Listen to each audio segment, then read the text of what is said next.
Programme हम बराबरी के साथ में आपको एक बार फिर हम कहते हैं खुश आमदीद। हम बात करेंगे, हमारे साथ मौजूद हैं नईम अनवर साहब जो कि मिनिस्टर हैं trade Pakistan high commission New Delhi, और mister Pradeep Sehgal, partner Sinochem impacts India chemical and cement. Thank you very much both of you, बहुत शुक्रिया कि आप यहाँ पर आए। प्रदीप साहब, मैं सबसे पहले आपकी तरफ आऊँगा। ट्रेड की जब हम बात करते हैं, कि पाकिस्तान और भारत के दरमियान ट्रेड बढ़ना चाहिए और वॉल्यूम इंक्रीज करना चाहिए। बीइंग एन इंडस्ट्रियलिस्ट, आप यहाँ पर आए ट्रेड के हवाले से, मैं आपसे ये पूछना चाहता हूँ कि किस तरह से, वैसे कौन सी चीज़ें जो बात हम करते हैं नज़र लग जाने की, या बात पेपर्स पे तो होती है, लेकिन वो ऐसी कौन सी चीज़ें हैं जो कि हिंड्रेंस क्रिएट कर देती हैं इन दोनों ममालिक के दरमियान ट्रेड को बढ़ाने में? देखिए, मैं आपको इसका जवाब दे सकता हूँ एक इंपोर्टर के हवाले से। मैं पाकिस्तान से इंपोर्ट करता हूँ केमिकल से। मुझे 3 साल हो गए हैं पाकिस्तान से ट्रेड करते हुए, और इसमें अगर हम देखें कि इसमें दिक्कतें क्या हैं, तो दिक्कतों की 2-3 लेवल्स हैं।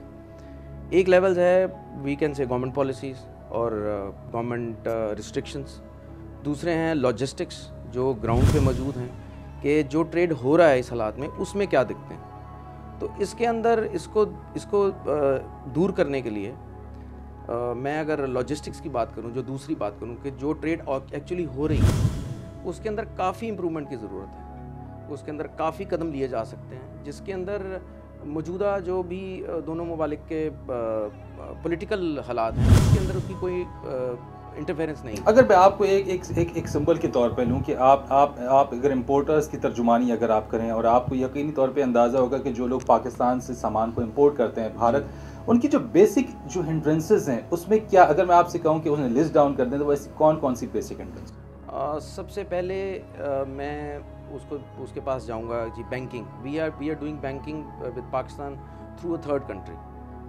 दूसरी तरफ मैं जाऊंगा जो ग्राउंड पे, जैसे जो पोर्ट्स अवेलेबल हैं इस वक्त, जो पाकिस्तान के साथ भारत की ट्रेड हो रही है, वो अगर लैंड रूट की बात करें तो वाघा से हो रही है। वाघा के अंदर जो हमारे पास रूट अवेलेबल है वो यहाँ तो रेलवे है और यहाँ बाय रोड है, बाय ट्रक्स।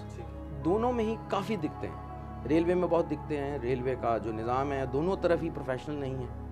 आप ये इमेजिन कर सकते हैं कि जो ये फासला 50 किलोमीटर का है लाहौर रेलवे स्टेशन से अमृतसर रेलवे स्टेशन का, इसको कई दफ़े 30 दिन तक लग जाते हैं, 30 डेज़।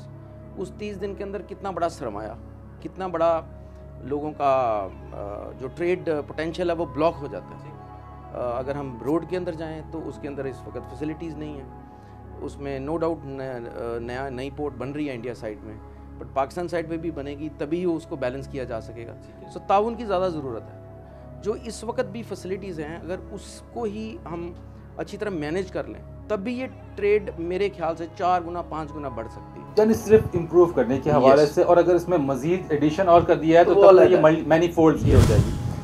नहीं मनवर साहब, मैं आपसे जरा सा कि being the trade minister at the new Delhi high commission के अंदर आप मौजूद हैं, पाकिस्तान को रिप्रेजेंट कर रहे हैं आप, क्या पाकिस्तान गवर्नमेंट इस वक्त कौन सी ऐसी नई जगहें और ऐसी कौन से इश्यूज़ हैं जिनको रिजॉल्व करने की कोशिश कर रहा है, ताकि पाकिस्तान और भारत के दरमियान, जिस तरह से प्रदीप साहब ने कहा कि जो इश्यूज़ हैं, अगर सिर्फ इन्हीं बुनियादी इश्यूज़ को, बैंकिंग के हो गए, ट्रांसपोर्टेशन के हो गए, यानी रेल, रोड और एयर की अगर हम बात करें, क्या स्टेप्स लिए जा रहे हैं पाकिस्तान की जानिब से? बहुत शुक्रिया फरीद, बड़ी खुशी हुई कि आपने मुझे मौका दिया, और मेरा ख्याल है कि इलाकाई तौर पर जितनी ज़रूरत पाकिस्तान और हिंदुस्तान को है तजारती ताउन की, शायद इस इलाके में किसी और 2 मुल्कों को नहीं होगी।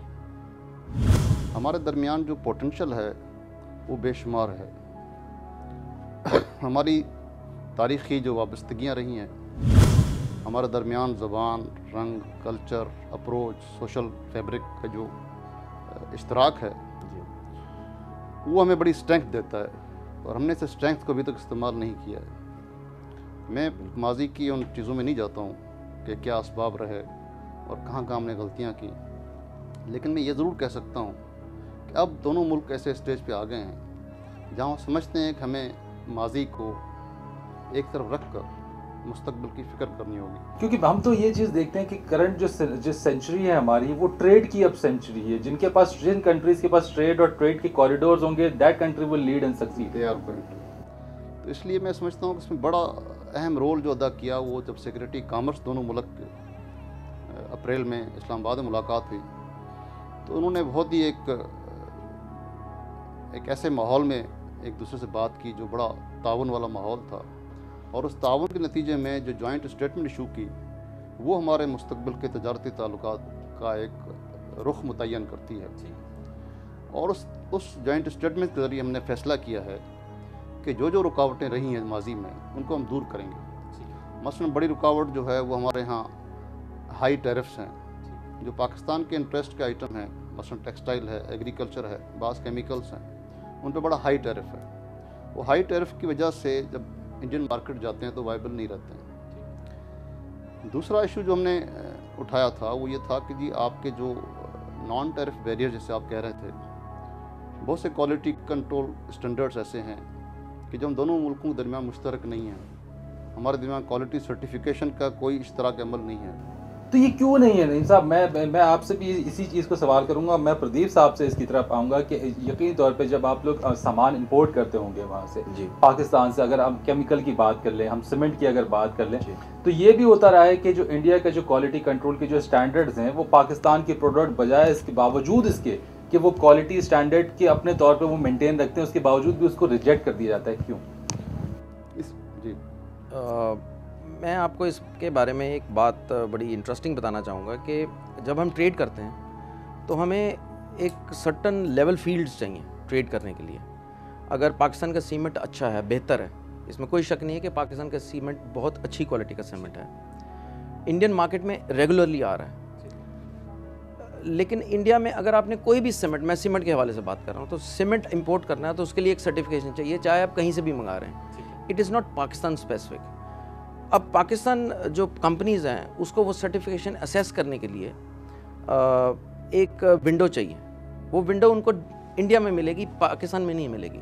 सो मैं इसी हवाले से कहूँगा कि बाकी सर्टिफिकेशंस दोनों मुल्कों को चाहिए कि इंपोर्ट एक्सपोर्ट के हवाले से जो ऐसी सर्टिफिकेशंस चाहिए उसकी विंडोज़ एक दूसरे के मुल्कों में खोलें। फॉर एग्ज़ाम्पल इंडियन बिजनेस जो स्टैंडर्ड्स हैं उनको चाहिए एक ब्रांच पाकिस्तान में खोलें ताकि वो उससे पाकिस्तान मैन्युफैक्चर वहाँ से अपनी उसको लेने की प्रोसेस शुरू कर सके। हम क्या एक्सपेक्ट कर सकते हैं, क्योंकि आम व्यूअर जो है लोग भी ये चाहते हैं, दोनों तरफ के लोग ये चाहते हैं कि इन दोनों ममालिक के दरमियान जो CBMs की बात होती है, जो प्यार मोहब्बत की बात होती है, तमाम ट्रेड की बात होती है, वो खुले, लाइन खुले, इजी हो। हम क्या एक्सपेक्ट कर सकते हैं इस प्लेटफॉर्म के थ्रू? मैं आपसे जानना चाहूँगा कि कोई पर्टिकुलर टाइम फ्रेम या एक्सपेक्टेड टाइम फ्रेम कि बैंक्स की अगर ओपनिंग है तो वो इस साल तक या फिर अगले साल के अवाइल तक, या फिर क्वालिटी स्टैंडर्ड्स की जो सर्टिफिकेशन है वो इस साल के एंड तक या फिर अगले साल तक, कोई ऐसी चीज़ है जो पॉजिटिव साइन नज़र आए? जी हाँ, मैं समझता हूँ कि ये अगला एक साल जो है इसमें बड़ी सब्सटेंशियल प्रोग्रेस होगी इस डायरेक्शन में। और एक्सपर्ट्स जो हैं उनका काम यही है, क्योंकि वो अपने अपनी फील्ड के एक्सपर्ट हैं, अपने अपने इदारों से वाबस्ता हैं जो इसी काम में इन्वॉल्व हैं, तो उनकी रिकमेंडेशन जब आ जाएंगी तो दोनों गवर्नमेंट्स एग्जीक्यूट करेंगी। मेरा ख्याल है कि अगला साल जो होगा with in next 6 months 12 months एक बड़ी तब्दीली नज़र आएगी हमें इंडिया पाकिस्तान के ट्रेड के हवाले से, अगर खुदा न खास्ता कोई और नज़र ना लग गई तो। अच्छा, मैं इसमें एक चीज़ ऐड करना चाहूँगा। नईम साहब मेरे पास बैठे हैं तो मैं इस बात का फ़ायदा उठाना चाहता हूँ। जब भी ये ग्रुप्स बनते हैं या थिंक टैंक्स बनते हैं, चाहे मिनिस्ट्री ऑफ कॉमर्स के लेवल पे हों या मिनिस्ट्री ऑफ